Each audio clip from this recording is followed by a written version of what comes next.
Hey everyone, and welcome to our Infinite Flight video training series. My name is Mark, and today we'll be discussing on how to take off and land in the Spitfire. So for today I have the weight set to normal and the winds are 122 at 7 knots. As I begin my takeoff roll, you will see just how fast the wind starts to affect my aircraft. So almost immediately I'm having to apply rudder pressure in order to keep the nose of the aircraft pointed down the center line as much as possible.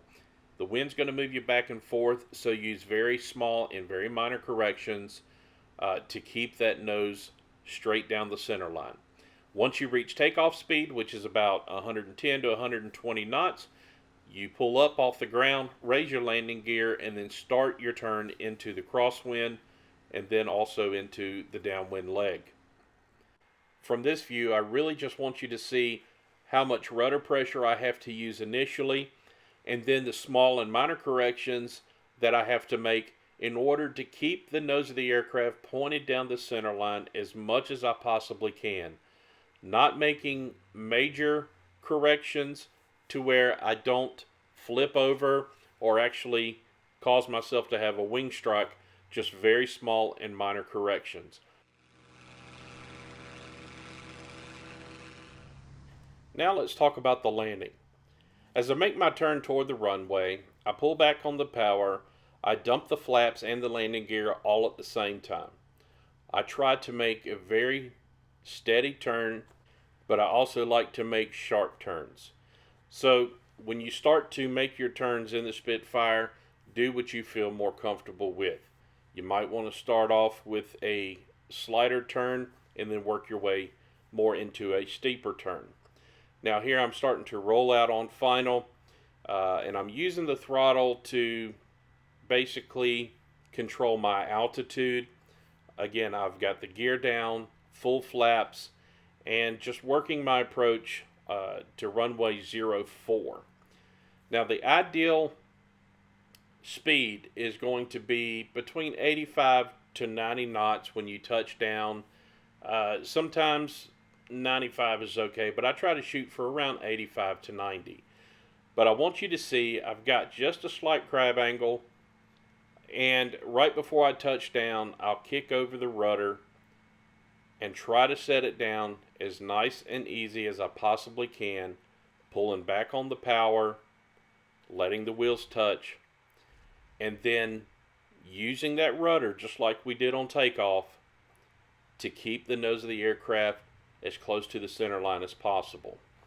Now watch what happens as I actually apply a little bit more rudder than what I need to. The plane will actually start to tilt to one side a little bit, and then of course I have to release the rudder pressure so that way I don't have a wing strike. But that's what you want to focus on. Use very small, very minor corrections. Once again, let's watch from the chase view. As I start my turn, I dump the flaps and the landing gear at the same time, just trying to make a nice steady turn back in toward the runway. And normally I don't add any throttle back until I'm established on the extended center line of the runway, but that's a judgment call that you'll need to make based on your rate of descent, how far out from the airport that you are. But just use the throttle to control your altitude. So I'm coming in, and you can already see that I've got a very small, very slight crab angle, just because that wind is coming from the right.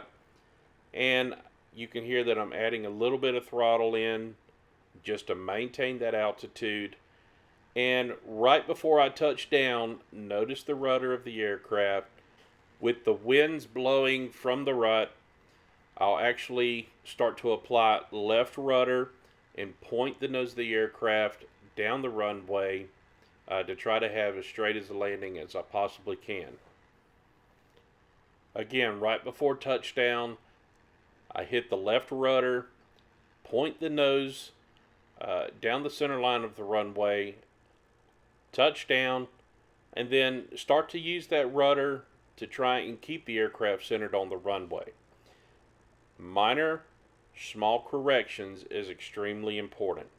If you use major corrections or larger corrections, You can see here where I'll actually make a larger correction and it will tilt the aircraft to the right, and you definitely don't want to have a wing strike. Well guys, I hope this video today has helped you to have a better understanding on how to take off and land with the Spitfire. Be sure to subscribe for more great tutorials. You can also find us on Facebook as well as Twitter. This is Mark. Thanks for watching.